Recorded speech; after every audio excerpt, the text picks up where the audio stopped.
Welcome to the very first episode of Conversations with Changemakers, a 180DC podcast where we invite social impact leaders who are currently or before have created meaningful impacts in their communities. My name is Emma. I'm a global communication specialist at the global leadership team at 180 Degrees Consulting and the co-host of this podcast. I am very excited to be joined by Nat Ware today, the founder of 180 Degrees Consulting. He is also the founder and CEO of Forte, a groundbreaking initiative that is financing global education and reskilling at no cost to individuals and governments. Nat is also a Oxford top MBA student, a visiting fellow at Princeton, a Rockefeller Foundation fellow, and a Forbes 30 Under 30 honoree as well. So I am joined with very good company, and I'm sure we will have lots to talk about. I wanted to start firstly by talking about the founding of 180 DC, and I would love if you could tell me a bit of how it came to be, where the idea came from, and if you were at all planning for it to be the success that it is today. Well, Emma, first of all, thank you so much for having me, and thank you for your amazing contribution to 180 Degrees as well. I'll answer your question about the beginning of 180 Degrees. I think the context here is that I was brought up in a household where I was always encouraged to do good and to give back in some way. My parents were both school teachers, and so that was very sort of ingrained in me. But I sort of thought that there was a choice between sort of doing good and being intellectually challenged. That is, I thought that doing good was just an emotional endeavor, something that you did to feel good, something that was right, but not something that really used, intellectual capacity or challenged you intellectually. I basically thought the way you, like at high school, I thought the way you change the world is you just raise money and donate money. So that's what I did. I raised a bunch of money mostly through World Vision. Put that towards building schools in Mozambique, and then after the Boxing Day tsunami, I'm showing my age here, back in 2005, did a lot of fundraising and built an orphanage in Thailand with those funds.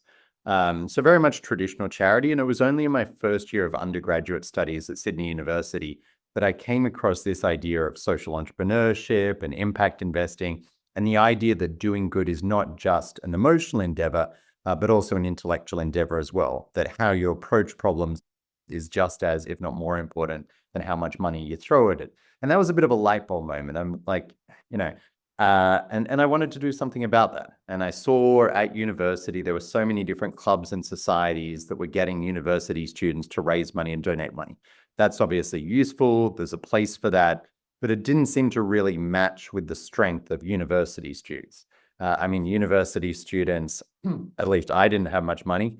But what university students, have or should have or purport to have is time and creativity. So can we sort of use the intellectual capacity, the creative potential of university students, but use that to do good? And so I wanted a way that university students could donate with their minds rather than just with their money.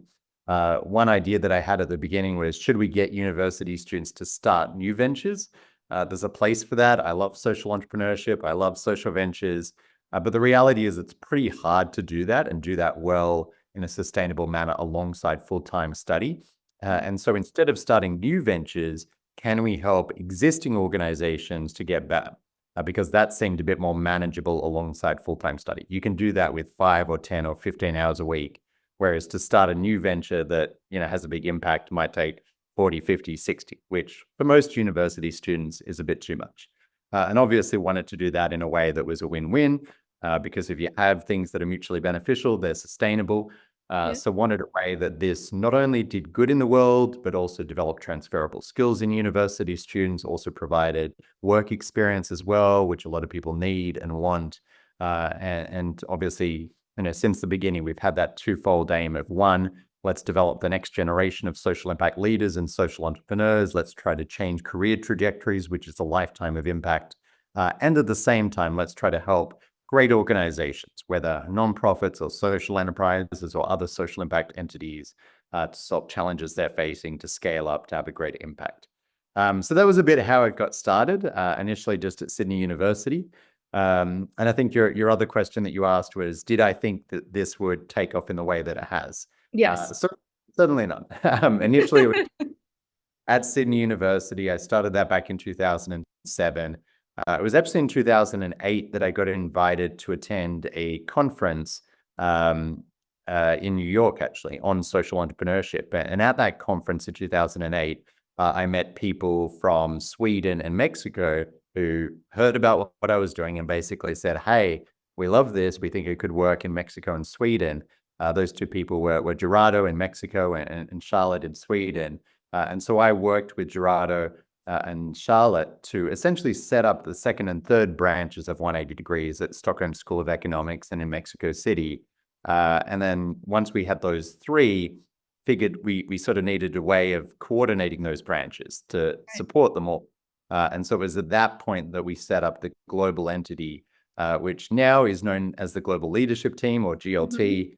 In the early days, we called it the International Executive, but a few years later, I changed it to GLT because I thought GLT sounded a bit more friendly. But so it's probably never intended it to be global. It's really sort of took on a life of its own. We've never really spent $1 on marketing. It's been very organic growth over the years. Yeah. I mean, just from the marketing team, it has been amazing to see the reach it has just with such low effort and with the commitment of students globally and the passion from all of them. So we have reached 180 branches. What do you see the future of 180? What direction do you see it going into? And is there anything that you would like to tell future founders of these branches on their journey in expanding 180 DC? Well, even though we're, basically an adult, as I said, it was started back in 2007. And so that's what, basically 18 years. Even though we're an adult, I still very much view it as a startup. And I still think that the best years in 180 Degrees is still to come. I think we can have a far more impact than we already have, even though the impact we've had is significant. And I think there's a lot of different ways that we can expand and capitalize on what we've done to date. I think by pretty much every measure, we're the world's largest, student consultancy, world's largest nonprofit consultancy, world's largest volunteer consultancy. But I still think we can grow much beyond 180 Degrees, 180 branches. Yeah. I fully expect us to grow to 200, 250, 300. Now, you don't want growth for the sake of growth. Obviously, you want all those branches to be very strong, doing high quality consulting projects, changing the lives of the consultants as well. But in addition to doing that core consulting work, which I think can keep expanding, one of the exciting things is we're starting to think about, okay, what other opportunities can we offer? How can we sort of capitalize on the impact we've had to date and provide even more impact? So I don't want to, commit to anything on this call, on this podcast. Yeah. Certainly thinking through, as students leave university, could we support them to start new social ventures?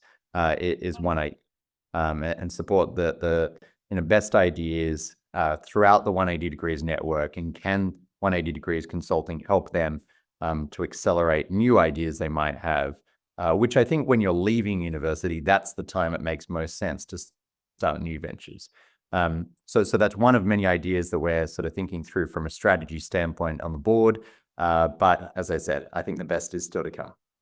Definitely. I think it would be really interesting to embed a bit more of that entrepreneurship, because students have so much ambition, so many aspirations, but then once you enter the job market, I feel like it can either be closing down on all those aspirations and you're told, you have to wait until you have the resources and the networks to start the ventures that you'd like to do.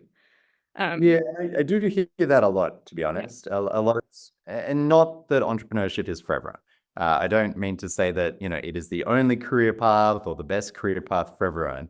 But I think there are a lot of students who do want to do their own thing, but who say to themselves and to others, I will do that, but only after I've done a few years at this consulting firm or this investment bank or this private equity company. And in 95% of cases, they never go back to their start. Right. So just as long as people are aware of sort of the decision-making biases that we have, I think that's important. And the reality is, often when you're a university student, you're used to taking risks. You're used to not having much money. But as soon as you start being paid a proper salary, then you rent a nicer apartment. You maybe buy a car. You go on fancier holidays. And then you get used to that. And it's really hard to go backwards because you lock in these financial commitments. Mm-hmm. And so that makes it far more difficult to take financial risks later in life. It's much easier to take those risks sooner. And so I do encourage people to err on the side of taking risks earlier in their career, not later in their career. And I do think we sort of sometimes use, let me get experience, let me develop more skills as sort of an excuse for not taking the steps that we should take. One thing that I often highlight for people is, there's different types of risks. Financial risk is one type of risk, but there's also another risk, which is the risk of regret, the risk that you'll regret not doing something later on in life. And there's certainly been a lot of research on happiness and well-being that, people later on in their life, one of the common things they say is, I wish I'd taken more risks. I wish I hadn't played it as safe. Yeah. And we should live today with the understanding of what we might regret later on in life. Yeah. I wanted to touch on that point because you did a TEDx talk which has gone a bit viral about happiness and why a lot of our communities nowadays are more unhappy than they were before, and this whole idea of an expectations gap. So I'm curious, with the fact that you've been a strong entrepreneur and that's how your career has taken shape, how would you define your own happiness and the career that you've led and your own relationship with that? I think in general, I'm a reasonably positive, happy person. I think one piece of advice I was given quite a long time ago was, live life assuming the universe will conspire in your favor. And for better or worse, that is a bit the mindset that I have. Maybe that's a bit diluted, but Yeah. the mindset of, assume the universe will conspire in your favor, it helps you to be optimistic.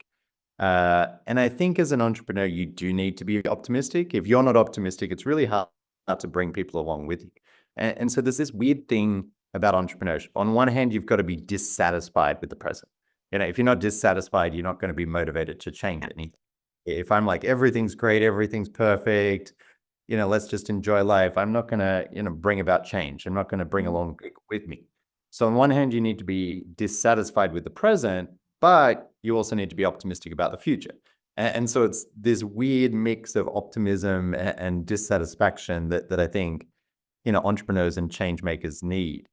We could almost describe that as, positive dissatisfaction, or being a dissatisfied optimist is the mindset you need to have. But yeah, overall, I think I'm a reasonably positive person. I try to be grateful in general for the opportunities I've been given. I mean, I didn't grow up with much. I don't think I missed out at all. But, I didn't have a proper haircut at a hairdresser till I think I was 16. I didn't leave Australia till I was 16. Mhm. My parents did an amazing job of giving me every opportunity in life to, do what I wanted. But I certainly didn't have luxuries. But as I Yeah. said, I didn't feel like I was missing out. And if anything, I think that made me more grateful now. Yeah. Okay. And for people who, because I think entrepreneurship can be quite daunting and confusing to a lot of people. So for listeners that have always wanted to but have held themselves back, what do you think is a piece of advice that was helpful to you or to them about taking that step? And also what sorts of skills or just things to be aware about when doing so that could be helpful for them? Yeah, I mean, I think there's, a lot of different pieces of advice that come to mind that I could share. It might take too long, but I think one thing that's worth highlighting is a lot of people think entrepreneurship is about ideas. Mm-hmm. And that's quite understandable. We have this sort of, you know, thought in our heads that the way entrepreneurship happens is you have an entrepreneur who has a light bulb moment, and the idea is fully formed, and then they make it happen, and it's great. Yeah. Reality is most entrepreneurs, one, don't come up with ideas themselves. I mean, Elon didn't even found Tesla, but people have sort of the false mindset. And often the ideas evolve. I mean, no company is really today how it was at the beginning. Amazon is completely different now to how it was. Most of their revenue is from Amazon Web Services, not even their main services, and they started by selling books. I mean, Apple is entirely different today to how it was in the past. And so every company evolves and every company changes. And if you accept that that's going to be the case, then there is far less of a premium on the idea and far more of a premium on the execution. So Hmm. you want the mindset, I'm going to be wrong. Let me figure out how I'm wrong and move forward as fast as possible. And I think that's how sort of entrepreneurs often succeed. There's the common phrase, fail quickly, fail early, fail often. Right. And I think truth to that. The other thing that I would say is sometimes entrepreneurs try to do far too much. Mhm. Sometimes I think of entrepreneurship or I think of entrepreneurial principles through symbols. And I think one symbol is like an umbrella where you try to have product market fit, which is the handle of the umbrella. Then you try to do one thing and be the best in the world at that and scale up. And only when you scale up do you then try to branch out. So you can look at, Google. They need to be best in the world at search, scale that up, and then they can branch out. Amazon needs to be the best in the world at distributing books. Then they can distribute other stuff. Then they can branch out. And, sometimes entrepreneurs try to do too much too soon, and then they're not the best in the world at anything. And certainly I learned that a bit with 180 degrees that, throughout the history of 180 degrees, I was constantly, told by people or people ask me, let's do this, let's do that, let's do Mhm. this, let's do that. And it's a lot of saying no because, I would prefer to be the world's best student volunteer consultancy. Let's do that. Let's do that really well. Let's scale that up. And even now, I still think we're only going up that shaft of the umbrella. Yeah. Um, we need to scale that up more. And only when we get towards the top of that shaft do we then branch out. If we tried to do too much too soon, I think we would have spread ourselves too thinly and we would have been average at a lot of things rather than great at one or two things. Okay, yeah, that's really interesting because I think the global leadership team also faces that struggle of having so many ideas and so many ambitions, and then when you spread yourself out too thin, you end up doing initiatives that are half as good as the one that you could do really, really well. So I think, as you said, most people think entrepreneurs have a great idea and they have so much ambition, but it's also about being patient enough to see that through and building it up rather than spreading yourself out too thin. Yeah. Yeah. Um, okay. In terms of your own experience, have there been any challenges or situations where you learnt a lot from? You can talk about Forte as well as 180. And yeah, what do you think the challenges taught you and how did you overcome them while setting up these organizations? Yeah, I think one of the challenges with an organization like like 180 Degrees that consists of volunteers around the world is striking the right balance between control and autonomy. On one hand, we need some consistency. We've got 180 odd branches across 40 plus countries. Mm-hmm. We can't have those branches all do whatever they want. That would, one, be chaos, two, be risky from a brand standpoint, and three, lead to massive operational inefficiency. And we wouldn't even know how many branches we have, how many projects we have, what our impact is. We wouldn't know any of that. So there does need to be some consistency. But if you're a volunteer and you're just told you need to do X, Y, Z, and you're just given a list of instructions, that's not exciting. That's not motivating. What motivates entrepreneurs is, as you say, coming up with ideas, making stuff happen, being innovative. And so how do you have those two things at the same time? Now, one of the ways that I tried to solve this in the past was by having what I called at the time the 10 core standards, 10 things that were required of every branch around the world. Every branch had to do that in order to remain a 180 branch. But then beyond that, branches had flexibility. And we as the GLT provided sort of a suite of services that the branches could use if they wanted, but they didn't have to. And so that was sort of the attempt at having some consistency, some control, but also allowing innovation and flexibility. And so that was one thing that I think is necessary to get right. Um, there's a lot of other things as well. I think you want to provide volunteers with progression. And I think one of the things that works well with 180 Degrees is there's always opportunities for more personal development.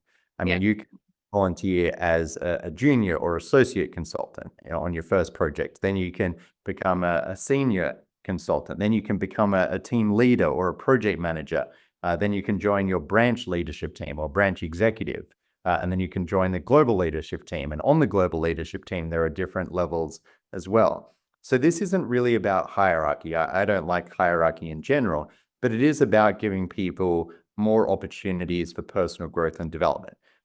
Because when you provide progression, when there's always something more you can do, that certainly helps with retention. Whereas a lot of volunteer organizations, I think, struggle with retention, where people do it for a week or a month, but then they drop out, and it's really hard to sustain the organization. But by no means do we have perfect retention, but I think we're significantly better than most volunteer organizations, and I think that's part of the puzzle. I could go on, but those are a few things that come to mind. Yeah. No, I think those are really good points. I want to move a bit to education because Forte obviously stems off of that idea, but also yourself, you've been to a lot of different universities, and I can clearly see that there's a passion for education yourself. So I wanted to ask, where do you think that passion came from? And the role of education in the social impact sector, what do you see the role that it plays, and what's the importance of promoting education and access to education, more importantly? Yeah, I mean, I think at a fundamental level, most people would agree that where you start in life should not determine where you end up. Yeah. I do think it's a tragedy that, despite having all the resources that the world has, the reality is that there's literally hundreds of millions of people who, through no fault of their own, can't realize their potential. And I think that's a tragedy, and it's a tragedy because I think it's avoidable. And so how can we sort of unlock human potential at scale? I think not only when we allow people to fulfill their potential, that's good for the individuals from a social impact standpoint, but it benefits the world at large. It benefits companies, it benefits economies, it benefits countries. And so I think that education is not just a means to an end, but it's a way for people to have financial freedom, to reduce their stress, to live with dignity, etc. And through Forte, we've been able to support disadvantaged individuals all around the world in places like Colombia, Costa Rica, Puerto Rico, and so on. I was recently down in Colombia just last week, and whenever I meet with the students who have gone through Forte, it's really motivating. And some of those students tell me that, before they received training and education, that they struggled to make ends meet. And as a result of that, they felt like they weren't being a good mother or a good father for their children, that they weren't providing their children with opportunity. And that through Forte, they've been able to earn a much higher salary, provide more opportunities for their kids. And one of our students, Christian, he was a food delivery cyclist for 9 years. So in Colombia, there's a company called Rappi, which is food delivery. It's a bit like Uber Eats, DoorDash. But for 9 years, he was cycling around the streets of Medellin, delivering food. One day he had a crash, the car door opened, and he was injured, and that was a tough period for him. But then he went through Forte, and now he's earning significantly more than what he was a year ago. And he, finally he can dream. Finally, the universe of possibilities has opened up. I think we need to remember that education is more than just education. It's a path to realizing your potential. It's a path to feeling like you have the dignity you deserve. It's a path to, really living a life that is not just about surviving, but about thriving. Yeah. I'm curious because I think the development world had a huge focus on education in the early 2000s. It was the problem to address along with hunger. And I think nowadays the focus has shifted because there's large issues like climate change, adaptation needs. So have you felt that with Forte, as I know you work with governments? And also maybe before that, if you can provide listeners just an explanation of how the model works. But yeah, how you have experienced that shift in focus and also how to overcome that when there are so many pressing issues nowadays. Yeah, I mean, certainly one of the ways that we address that is just by highlighting how education and training affects everything else. Yeah. So you mentioned climate change, and I'm very passionate about climate change. But how do you train people for the green jobs of the future? How do you skill people in unsustainable industries? Because one of the criticisms of measures to move to a more sustainable economy is it will lead to massive job losses. We can't afford it. It will be bad for the economy. If we actually provide people with alternative livelihoods, alternative ways of earning an income and supporting their family and having a good salary, that largely rebuts and addresses some of the potential criticism. So I think it's worth realizing that education affects the environment. Education affects gender equality. How do you address income disparities? How do you get more women into STEM? How do you sort of provide equal opportunity? Education and gender can't be separated. Even in the US, where I'm based at the moment, how do you support veterans who are, so many of them, hundreds of thousands, are unemployed? Education is a key part of that. So whatever the issue is that you're passionate about, I think education is a necessary part of that. Certainly not the only component of that, but I think it's really hard to address climate change, to address gender inequality, to address other issues without also addressing education and having a focus on that. In terms of Forte, so through 180 Degrees, I obviously got to work with lots of different nonprofits around the world. And one of the things that I realized through 180 Degrees is that there's so many nonprofits and social enterprises that are run by people who are incredibly passionate, who are incredibly hardworking, but sometimes they struggle to have a sustainable business model. And sometimes they're reliant on ad hoc grants and donations. And so one of the questions that came to mind for me was, how can we have a new, better business model for great nonprofits and social enterprises? How can we enable, for example, a coding school that might be reliant on grants to train 50 refugee women? How can we have a new business model so that organizations like that can scale up and help more people? So I ended up going and doing too many degrees. One of them was a PhD, what Oxford calls a DPhil, focused on that question of how we can better finance education, but also how we can better have a business model for great organizations around the world, for great social impact organizations. And through that research, I developed a new approach, which I called the Forte model, standing for Financing of Return to Employment. I'll explain that approach briefly, and then I might, if we've got a minute or two, explain some of the other work that we do at Forte. So the idea of the Forte model is there a way of having as much impact as scholarships, but with far more scalability?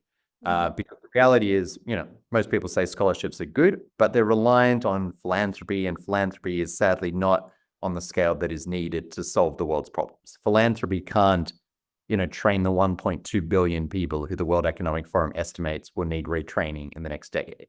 So how do you train people on that scale?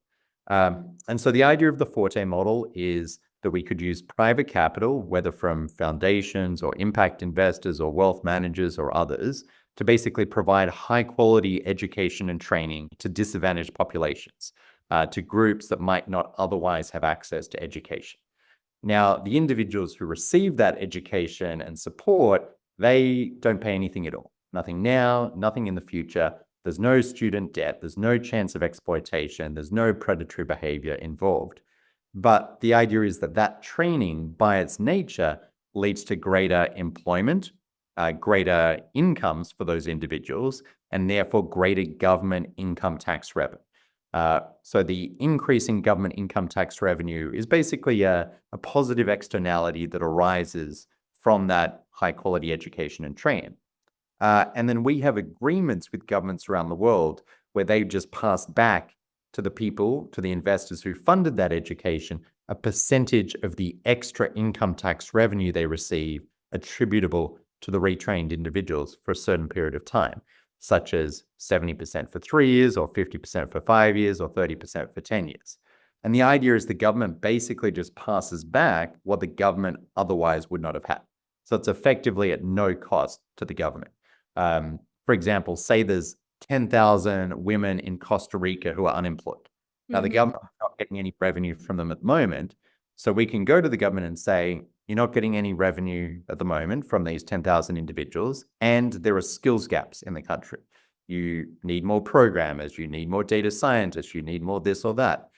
Let us train up these people. If it doesn't work, don't pay anything. If it does work, just share a portion of the benefit, pass back a portion of what you otherwise would not have had. And so this is really a way to finance high quality education at no cost to individuals, effectively no cost to governments. Governments don't need to worsen the budget, and they never pay for something that doesn't work. And it's a way of also providing investors with a way to both do good and do well. How do investors make more money? If the education actually works and actually helps people and actually leads to good outcomes. So incentives are very well aligned. I sometimes describe it as trickle-up economics. Let's help those who are struggling and disadvantaged, and then benefits flow up through the system. It's a way of investors investing in disadvantaged populations, but with the creditworthiness of governments. I think it's great from an investor standpoint. Maybe I'm biased. I think it's a great way to align social impact and financial return at a systems level. And the final stakeholder are the nonprofits and social enterprises, including the education providers. So I use the example before of a coding school that was reliant on a grant to train 50 refugee women. In this model, we could use private capital to fund that coding school so that instead of training 50 girls, they could train 500 or 5,000 or 50,000. And they get the funding to focus on what they do best, to scale up, to have a greater impact, and then the financial flow gets recycled. And the other thing that's good about this is that it's just a far more effective model of philanthropy. The usual way that scholarship endowments work is you have, for example, 100 million, you invest it, you make 5 million each year. And so it takes 100 million to give away 5 million in scholarships each year. With the Forte model, we can basically fully recycle capital in 2 to 3 years. That is, if we train people, the increase in income tax in the 2 years after training more than covers the cost of the training. And so what that means is if I had 100 million, I could give away 30 to 40 million in scholarships each year and keep the 100 million as 100 million. In other words, help 6, 7, 8 times as many students with the same amount of capital. So I think it's a very effective model of philanthropy for those that care about impact as well. So over the past few years, we've successfully piloted this around the world, and that model is working really, really well when we're working with, particularly with national governments that benefit from tax uplift and have the tax data. But through this work, we've also heard from many other funders of education that they would like to pay for outcomes, even if it's a different metric. So a lot of funders of education say, instead of me just writing a check and paying for education up front and hoping for the best, I'd much prefer to pay, based on outcomes. If someone gets a job, if there's an improvement in learning. And what we've been hearing is that, the reason funders want to do it is for a few reasons. 1, it reduces waste. 2, it aligns incentives. 3, it helps them select the best education providers. Great education providers are fine being paid based on outcomes, but the bad ones don't want to be, so it actually helps to solve information asymmetry. So they all want to do it, but they often struggle because it's quite difficult. How do you know what the outcomes are? How do you verify those outcomes in an efficient way? And so at Forte, we're also building out a suite of, software tools and other, things that will really help the funders to do outcomes financing in a simple, efficient, scalable manner. So I'm really excited about that as well. So we have sort of the financing piece, which is particularly good at a national level, but we also support other funders of education as well. Right. I mean, yeah, it's such an interesting model, especially as somebody who's studied development economics. Like, it solves all the problems that this sector faces, and I think it's rare for something to appeal to both governments and investors at the same time, and to benefit the most disadvantaged. I'm curious, how did you find your experience with creating Forte versus 180, and were there any lessons learned that you carried on to that? Yeah. Yeah, in some ways they're similar organizations. In some ways they're different. Certainly one similarity is that both organizations are really about bringing together stakeholders in new ways and ways that are mutually beneficial. And that idea of sort of solving coordination problems or combining stakeholders or combining inputs in a new way, in a new mutually beneficial way, is a sort of like a different type of innovation that is somewhat overlooked. But that is certainly a similarity. With 180 Degrees, we try to bring together university students with organizations, with consulting companies who often provide mentorship and training, and bring together those different stakeholders and make it a win-win. Obviously, for university students, it's work experience, make a difference, develop transferable skills, have a social community, and university students to get to do all those things in one activity. The alternative for university students is join one society for social impact, join another society or club for work experience, and and then have your mentorship and training in a third one. We hit three birds with one stone. For organizations, it's high quality consulting, high quality team-based consulting. There are some other organizations that try to do either one-on-one consulting or virtual consulting. We're a big believer in team-based in-person consulting. We provide team-based in-person consulting that these organizations otherwise couldn't afford. So benefits to them. And for consulting companies, often, the people who do the training, the employees love it and get a lot out of it. It's also good for them from a recruitment standpoint. Obviously, not all 180 students go and work for a consulting firm, and we don't want 100% of them to do that. But, there is a benefit in exposing students to different career options. And so with 180, I think because it was mutually beneficial, it was sustainable. It sustains itself. It's not reliant on, tons of marketing dollars to prop it up. It just works because of the win-win. And likewise with Forte, if we create win-wins, it is self-sustaining. It keeps going of its own accord. And so there are certainly similarities. Obviously, there are differences as well. 180 don't work with governments. With Forte, work with governments around the world, which is both good and bad. Obviously, sometimes, when you work with governments, it's a great way to achieve massive scale. Sometimes things do take slightly longer than what you'd like as well. So there's differences there, but both I'm really excited about. Both I'm incredibly passionate about. For both organizations, I still think this is just the beginning. And with Forte, ultimately, I want that to be one of the main ways the world finances education and then healthcare after that. I haven't really talked about healthcare, but I think the mechanism can also, provide eye surgery for 1 million people with avoidable blindness. There's 33 million people in the world with avoidable blindness. A lot of them, for example, need cataract eye surgery. Now, if you can see, you're more able to work, earn income, pay tax. And our calculations suggest that we probably only need 3 to 5% of those people to work for the model to work.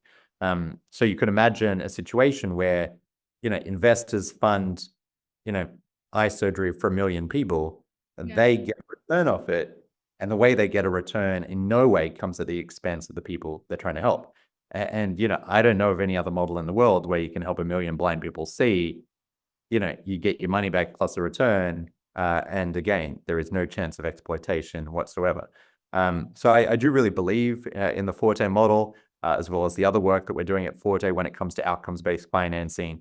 But as I said, 180, it is, still at the beginning as well. And I fully intend for the impact of 180 to keep growing over the years. Yeah. I'm going to end with one question from the Future Leaders program. I asked the scholars to send in some questions, so I chose one that I think will be most relevant to end with. But, okay.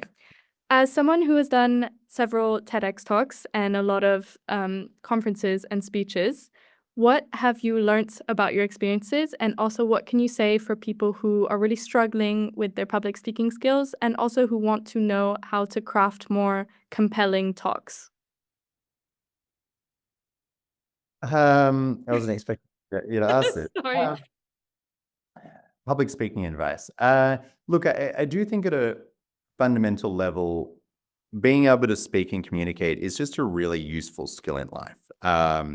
And so I think it is one of those transferable skills that is worth everyone investing in and trying to get better at. No one is born being a phenomenal speaker, and I'm by no means phenomenal. There's thousands, tens of thousands of speakers that are far, far better than me.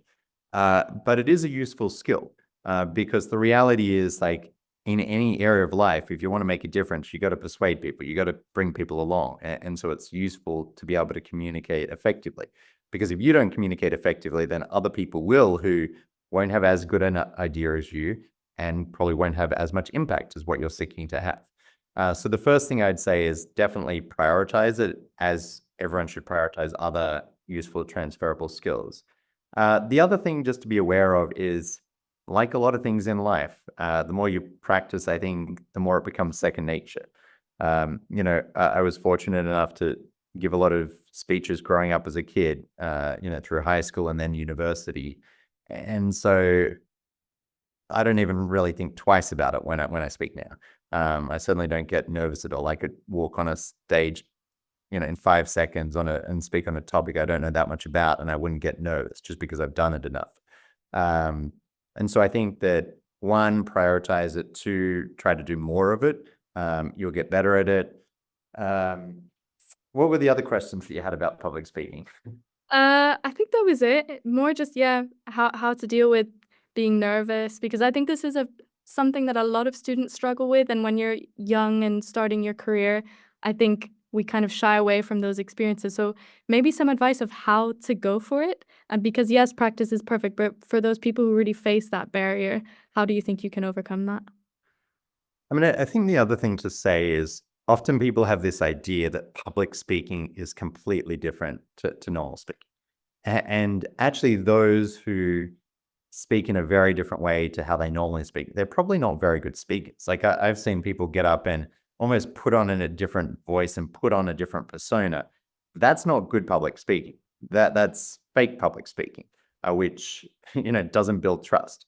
People want people who are authentic, who are real, and so I think one thing to say is, public speaking isn't really that different from just normal talking and normal communication. Now, when you're talking with your family or your friends, do you think about it? Do you get nervous? No, you just speak, you just talk. And I think for a lot of people, if they just spoke like they do with their friends or family, it would actually be a great speech. It would be Yeah. authentic, real, it would be clear. Whereas I think people often have the mindset that public speaking is a completely different thing to normal communication.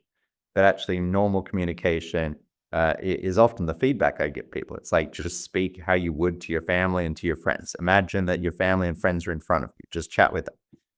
And if you can communicate effectively in that context, then you can communicate effectively in most. Yeah, really good point. Just being more authentic and pretending that everybody in the audience is your friend. And the other thing to say is that you don't need to know everything. Uh, it's totally fine. Maybe when I was younger, if I got asked a question I didn't know the answer to, you try to pretend you know the Yeah. answer and make it up a bit.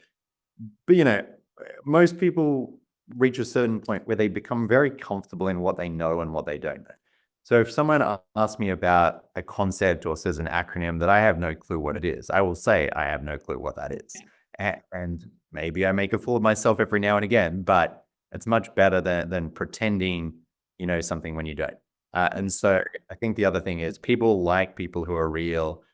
No one knows everything. A lot of people are winging it. You know, Trump's winging it. Barack Obama is winging it. Elon Musk is winging it. These people are not superhuman. They don't know everything. They're making it up as they go along as well.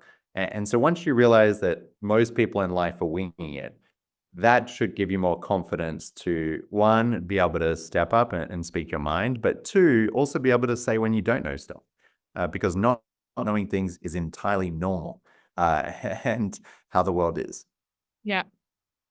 Okay, to end it off before the question from the FLP scholar, two more quick-paced questions, if you can give something, the first thing that you think of. So if you could go back and give your younger self a piece of advice, what would that be? Ooh,